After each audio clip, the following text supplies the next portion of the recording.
I'm James Lynch, and this is an early edition of the Stock Report for UFC Vegas 99, where I take a look at the biggest winners and losers from the event. And hopefully you didn't watch the first version of this where my microphone was messed up. I'm actually having to redo this, but I got to do it for the people. We got to get the Stock Report out on time and early this week. And the biggest stock riser on this card, I think, is a no-brainer. It's the man who won in the main event, and that's Anthony Fluffy Hernandez. Dominant performance over Michel Pereira. Looked more than a minus 135 favorite, getting the 5th round finish. Great win for Fluffy. And this is a division that's going through a bit of a transition. We've got obviously DDP at the top, Adesanya a bit out of the picture right now after losing his title fight. You've got Sean Strickland. You get the big fight with Whitaker and Chimaev. Hernandez has put himself in that sort of second tier, which is the likes of, Imavov and Borrahio. And there's just a lot of good names in this division. So this was a big win here for Fluffy. You guys remember on the preview show this week, I was really high on Fluffy Hernandez. When I do a lot of breakdowns, I tend to, give respect to both sides. I was pretty high on Fluffy and he delivered. And, something I've known for a while. This is, I think, the dark horse at 185. And I don't think he's a dark horse anymore, being in a main event like this, getting it done. He took a tough body shot early on in this fight. And I remember watching that and going, oh no, Pereira's not going to get him right now. And sure enough, Fluffy survives and just dominated the rest of the fight. I guess credit to Pereira for hanging on. I think Hernandez could have almost finished this earlier. But I also wonder, was that needed? I wonder if his corner should have thrown in a little bit sooner. Michel Pereira, that is. So again, big win there for Fluffy Hernandez. A lot of different options for him. If we're looking at the middleweight rankings right now, we could play a little bit of matchmaker right here. So if you look in the division, you got names like Vettori, Allen. I think he beats a Vettori, and I think that fight actually makes a lot of sense. You could also do him and Brendan Allen, which would be a rematch. These two fought way back in LFA a few years ago, more than a few years ago, I should say. I've heard some people say Jack Hermanson. I think he beats Jack. I think he could probably beat Paulo Costa.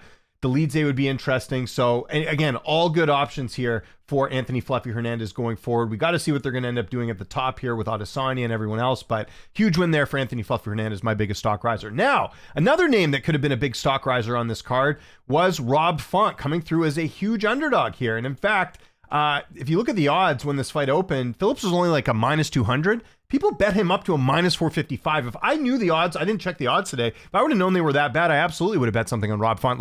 Kyler, I picked a win, but I didn't think he should have been this much of a favorite. But Font taking care of business, the striking, everything looking good. And of course, the news that we found out sort of midweek, if you guys follow me on Twitter, you'll see that little bit of that tidbit I mentioned, that Rob Font actually was in Montreal training at TriStar, and that seems that's going to be a regular thing for him. I know Calvin Kattar even came down for a bit, and it paid off. He looked great here tonight. I'll talk a bit more about Kyler Phillips a little bit later, but big win there for Rob Font. Again, he had a few losses, but some of those losses are not the worst in the world, including like Davison Figueiredo's, arguably fighting in a number one contenders fight next, or whatever you want to call that fight with Jan, but it's definitely high up. Corey Sandhagen, Chito Vera, Aldo, these are all guys that are near the top of the heap at bantamweight. So this is a good win for Rob, puts him back in the driver's seat. I think like a lot of people thought that Rob was on the decline. That's clearly not the case. Very good win there for Rob Font tonight. He's my second biggest stock riser. And then my third biggest stock riser here was Asu taking out Matthias Nicolau.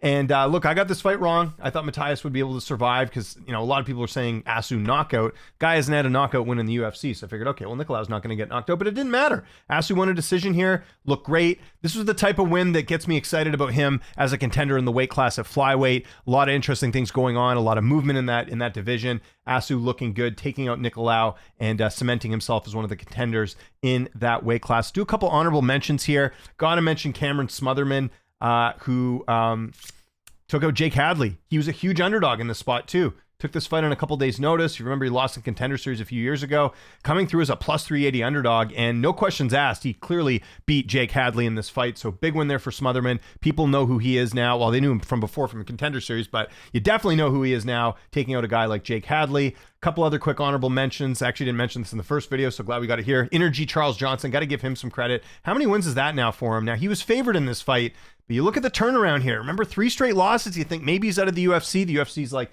we'll give you another shot. And now that's 4 in a row. He's another guy we got to be keeping an eye on in this weight class. Looks like he's in the prime of his career. Really good win over Sumajeri, who actually saw a few people picking Sumajeri this week. And then the other one I want to mention, just as an honorable mention, is Austin Lane, because he basically saved his job. He was a big underdog too. 36 years old, back-to-back losses. And what were the odds on his fight?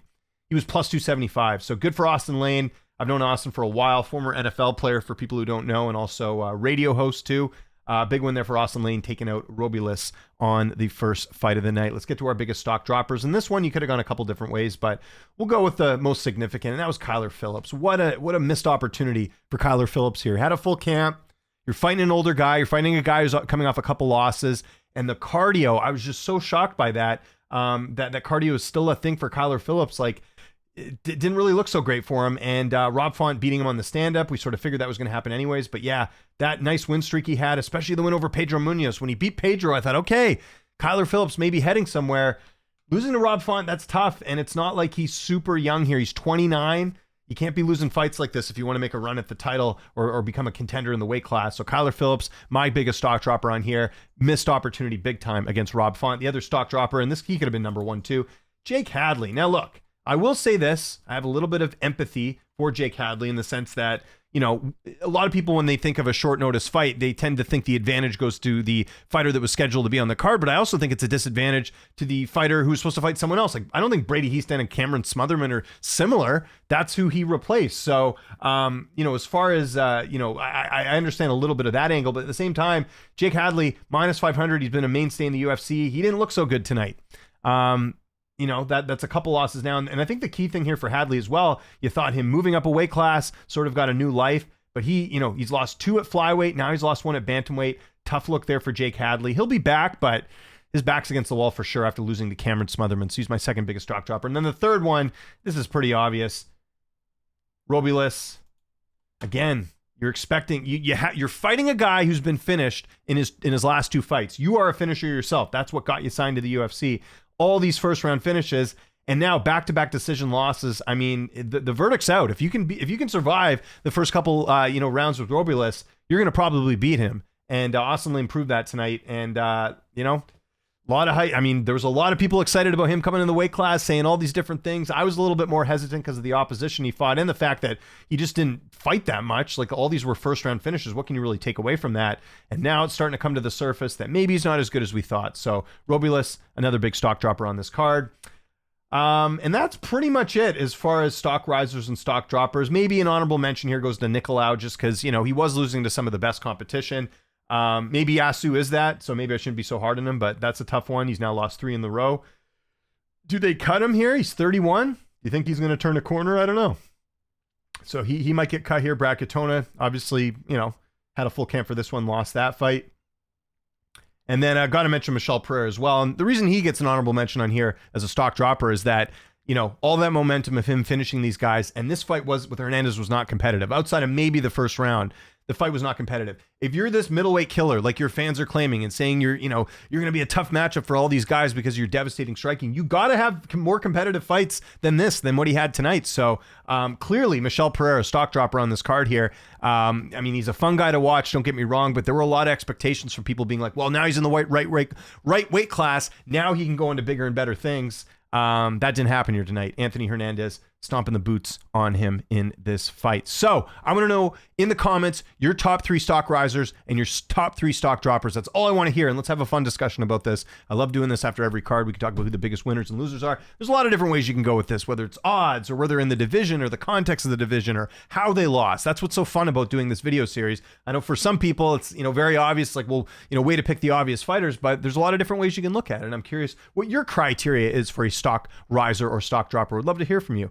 Hit that like button, hit the subscribe button, hit the notification bell. Sorry again to those who watched the first version of this and I sounded like a robot. As you can see, I've not been taken over by aliens. My name is James Lynch. Thanks so much for watching, and I'll see you next time.